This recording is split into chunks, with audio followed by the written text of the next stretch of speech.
Hey there, mattphilleo here in the studio, in my new studio. I think this is the first video I've done here for my new place in the country, out here in Chippewa Falls, Wisconsin. And yeah, I want to show you a portrait I'm working on. In fact, you probably saw it already in my video where I was up in the yurt.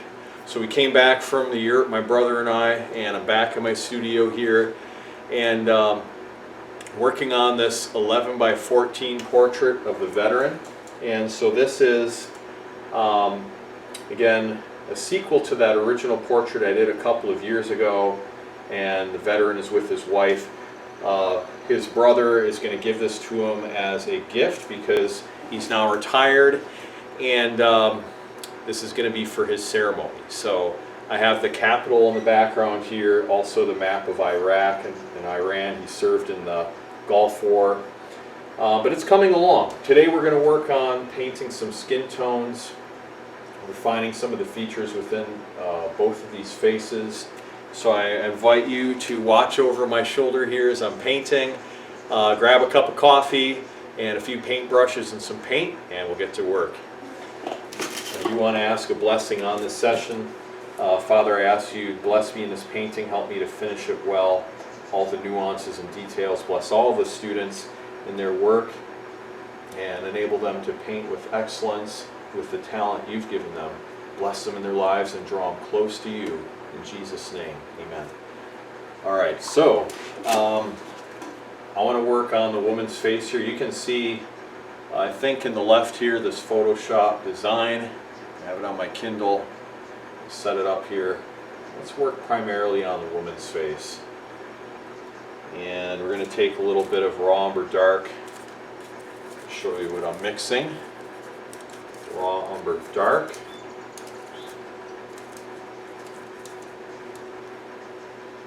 And a little bit of ivory black and ultramarine blue. What we want to do is darken the side of her hair a little bit. So right here it needs to get a little bit darker.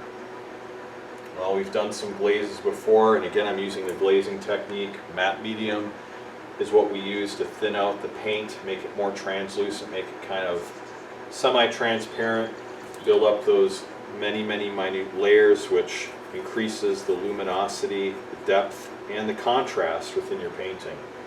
It's the way the old masters did it, and that's how we're doing this today here, only in acrylic.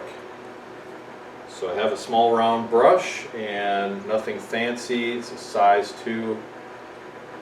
When you have a lot of layers like this, you can get away with using a very small brush and begin to put the nuances just where you want them. And that's very important, to have that control of placing the values and colors in the exact spots that they ought to occupy, and that's what makes realism look like realism. So if I say, okay, looking at the reference photo, and you can see it a little bit here, it's dark right in this spot on her face, a little darker up here. I want to replicate that on her picture, and that's exactly what I'm going to do. Just darken that in right there.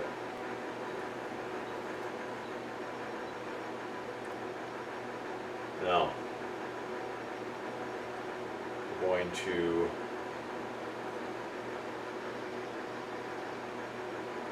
darken this right here and then right in here on the other side.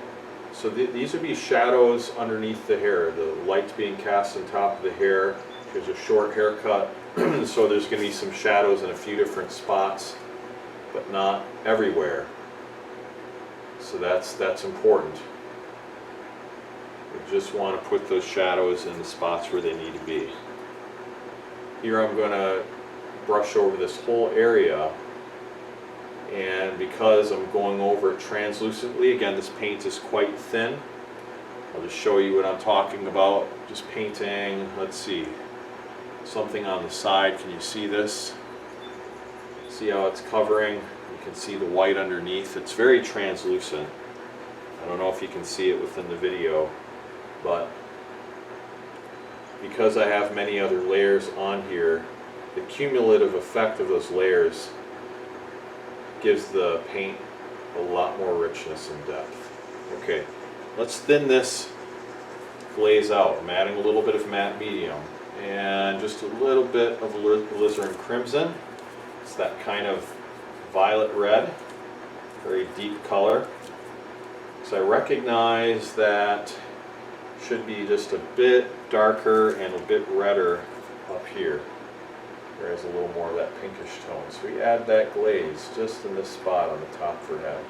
Again, I'm just using this same size 2 round brush. Initially when I started the painting I was using wide flats, something on the order of 1/2 inch, something like that. But here I can use smaller brushes because I have so many layers down.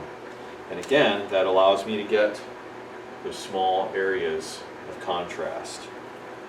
Well, I thought this video was going to be more on skin tones, but it looks like it's ending up on being more about hair. I hope I do get into some of the skin tones on her face a little bit as well.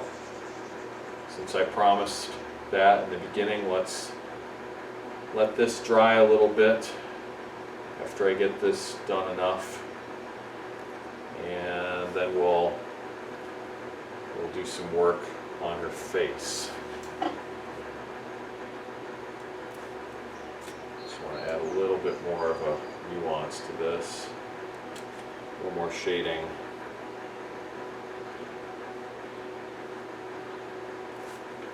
Alright, now let's work on her skin tones a little bit. And skin tones aren't everything. Building the values and the form is more important. But eventually we do want to dial in the skin tones. And when I mean that, I'm also talking about the finished area of the face. Some of the shading also needs to be refined. So we want to do all those different things. Some of the values need to be tightened up and made more accurate. So for example, we need to darken around her eyes a little bit. And I'm going to take some burnt sienna, add it to this mixture that I had for the hair. And I'm going to apply that right around her eye. Right around her eye.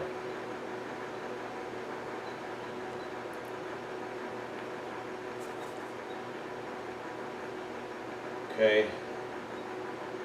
Now,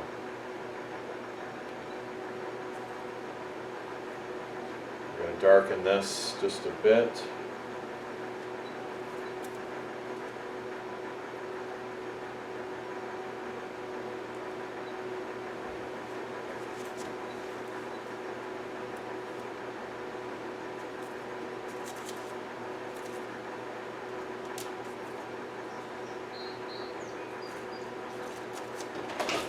You still don't answer your phone. It's recording. Oh, sorry about that. Just a little interruption there with my wife. I forgot to put the recording sign on my door. I used to have a recording light in my old studio, and I haven't set that up yet. Instead, I need to rig up some sort of a light or a sign for my door. Anyway, let's get back to the video.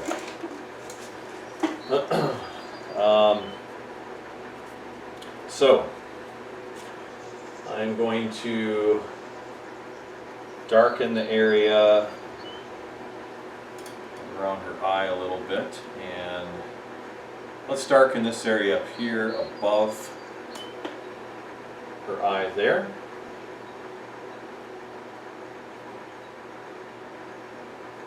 And let's see.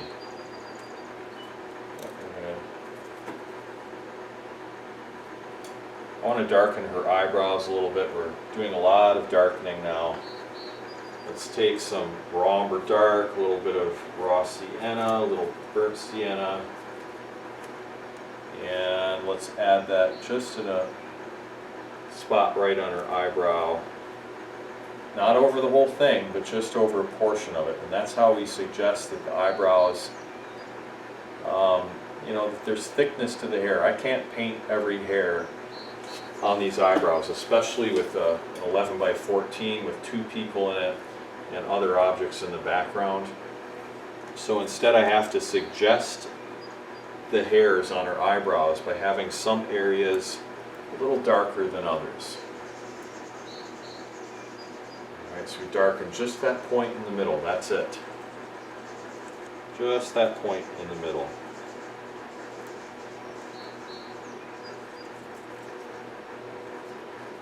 And then we can also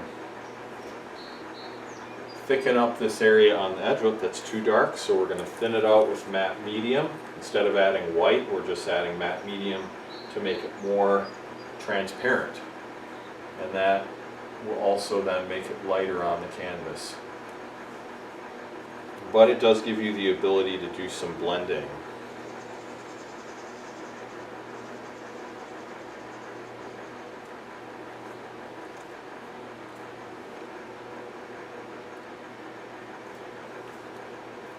Alright, I'm going to darken around her eye on this side, on the right side, a little bit, the temple area. Let's add a little bit of titanium white that helps it to cover a little better. And at this stage in the painting we're getting just a bit more opaque. So we're going to darken that side a little bit, darken underneath her eye a little more. I'm trying to see all the different spots where I can employ this color on the portrait.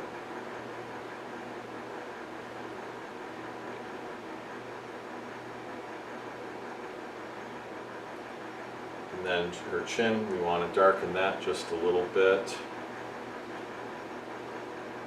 And I want to make sure that I have the shape of her mouth correct. I'm going to add just a little bit of the skin tone around her mouth and cut in a little bit. Taking some white and some Indian yellow, a little bit of organic red orange. The white's going to make it more opaque.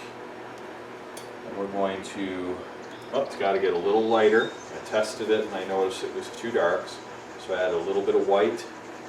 I'm going to cut in on the bottom, still a little more white. Okay, I'm going to add just on the bottom here, over her lip. I'm painting over her lip because I noticed her lip needs to be a little more boxy on the bottom, a little less round. And so I'm trying to get that form implied here accurately.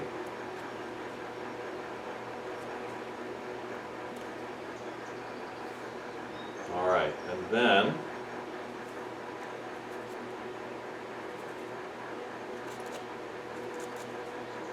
let's add a little more shading on the sides. So one of the things you can do to blend the hair into the skin tone is add a transitional tone. You'll see that in a lot of pictures you work from. One of the biggest mistakes that I see is that an artist will paint the hair on as if it's just flat and it has no thickness. You need to add those darker colors, those shadows under the hair, around the hair. And you do that by getting a transitional value between the dark part of the hair and the skin tone around it. And it's usually a little warmer in tone. So we have this transitional color. Burnt sienna usually is a good color to mix for that. Depending on the skin tone, maybe a little bit of alizarin crimson as well. Raw umber dark if it's somebody with a darker skin tone. But that really suggests that her hair is casting a shadow over her forehead. It's very important. So that's just one little tip and trick I can give you there. Would be for painting eyebrows, making sure that you paint them with varying degrees of darkness within the eyebrow, not all the same darkness. That suggests that the eyebrows have thick points of the hair and thinner points of the hair. Using your brush to get some precise points, a smaller brush to get specific shapes within the hair, and then also getting the shadow from the hair over the skin tone on the face. So that would be 3 different things you could work on, and I hope that that will help you in your portrait. So anyway, I want to say thank you so much for watching this video. If you found it helpful, give me a thumbs up. I sure appreciate it. Leave me a comment here, And if you have any questions, I'd be happy to help you out. Always love hearing from you. And yeah, go to realisticacrylic.com if you'd like to learn more about portrait painting. I have several tutorials there, guides that you can download and print off for free, and also paid classes as well that go further in depth. So anyway, thank you so much for watching. God bless, and we'll talk to you soon.